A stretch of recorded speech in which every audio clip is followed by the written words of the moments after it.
hoog. Hij was maar een knauw, en zo werd hij oud. Zijn hoed was te klein, en zijn schoenen te groot.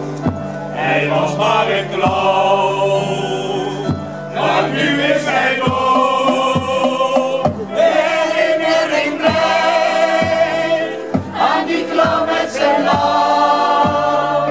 Hij heeft alles gegeven tot de laatste dag.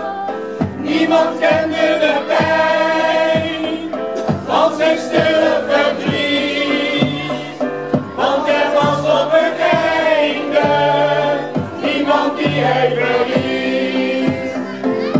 Op een avond hij viel, net als elke keer.